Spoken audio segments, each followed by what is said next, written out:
Welcome to episode 7 of Come On, Amanda.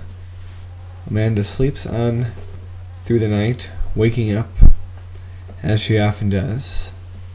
She is, as you can see, in very late stages of her pregnancy, and very soon her child will be born. Yes, it's been a very rough time for Amanda.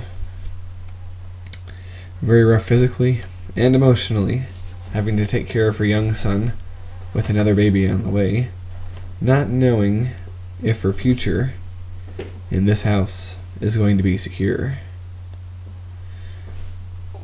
Being a very hungry woman, Amanda has an instant meal from the cupboard, as she doesn't really feel like preparing something major right now.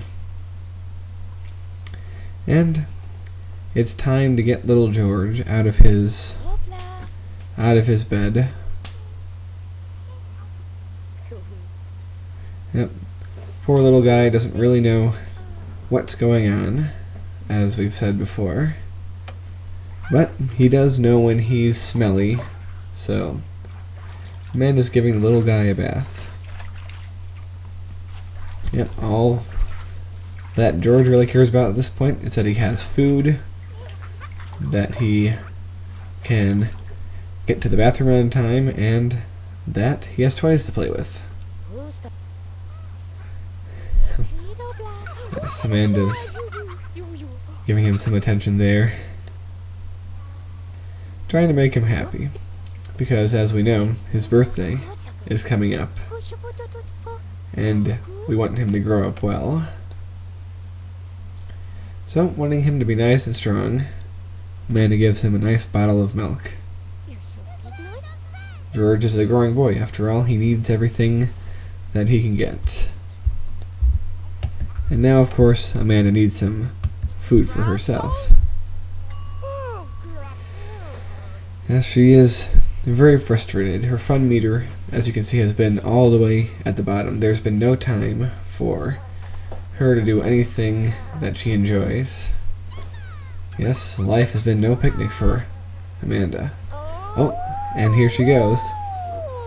While eating breakfast on the roof, she feels the contractions coming, and the new baby is about to arrive. Oh, je cab flown naben. Huh? Possible? Crème la tige.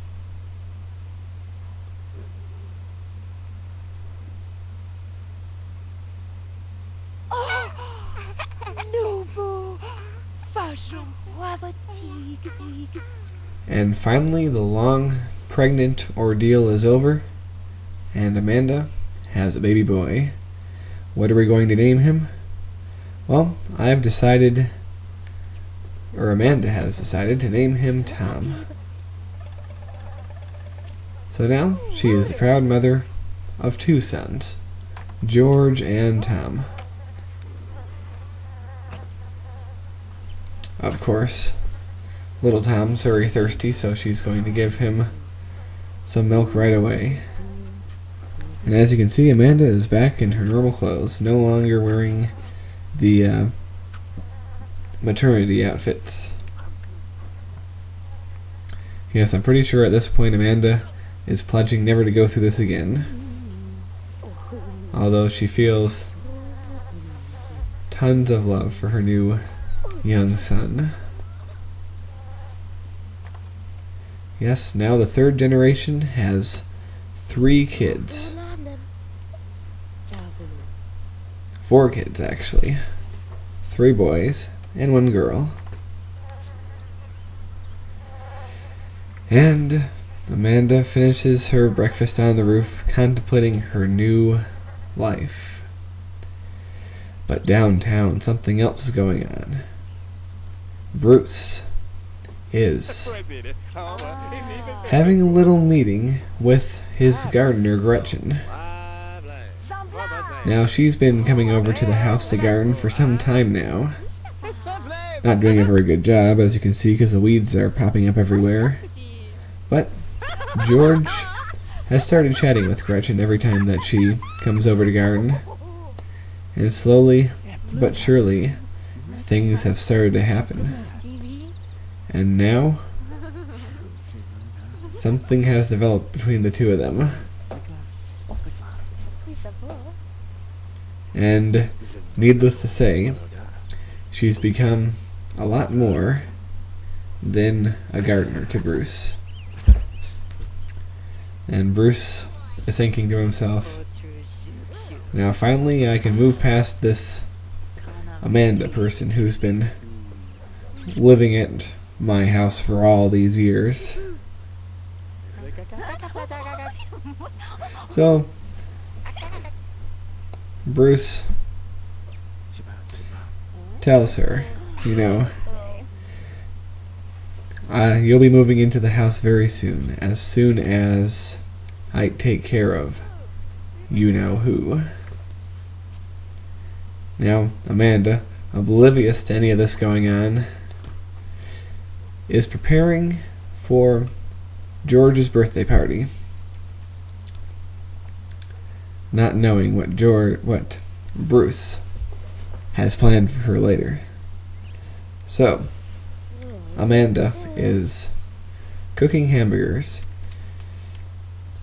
Now, in a move that surprised Amanda with its niceness, Bruce has actually allowed her to invite her entire family over for George's birthday party.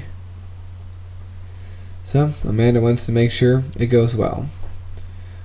She's going to buy a cake, have some hamburgers, and call everyone in the entire family to witness this important milestone in George's young life. He's the second oldest of the third generation after Lucy's son, James. Yes, poor little George wants to get out of that crib. He's been stuck up there. And, as you can see, the family is arriving. Sue immediately forms a connection with little Tom there, as you can see. And Amanda lets George out, letting him know that his party is very close at hand. Meanwhile, we see that Mike and Lucy are also here, and they're striking up a conversation as well.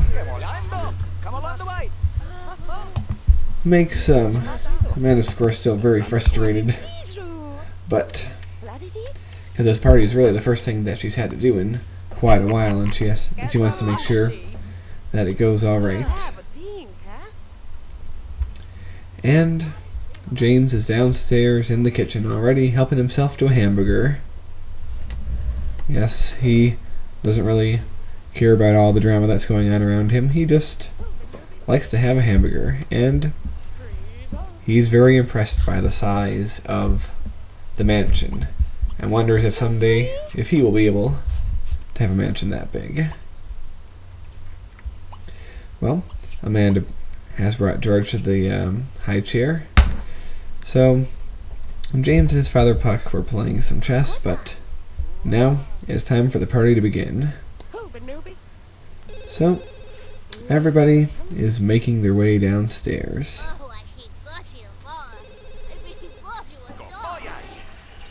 Very soon, it will be time.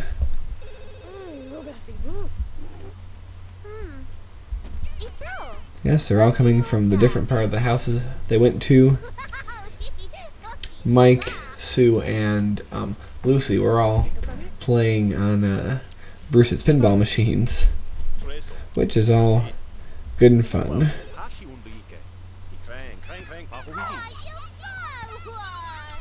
But now it's time for the main event. So,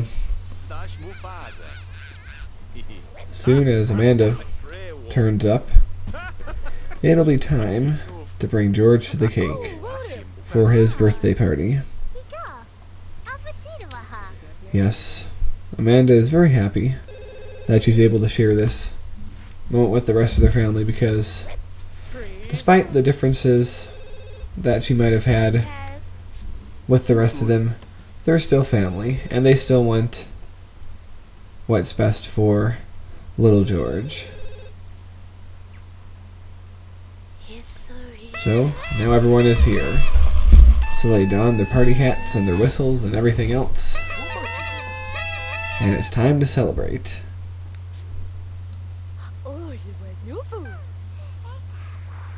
And even Bruce shows up, even though he has not bothered to change out of his pajamas. Seeing that George has lived under his house for so long, he has an interest in him too, despite the fact that he's not the father.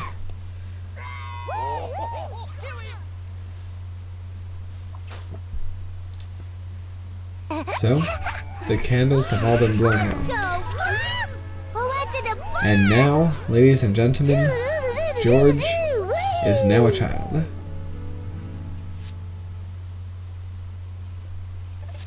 Yep, he is now the same age as his cousin James.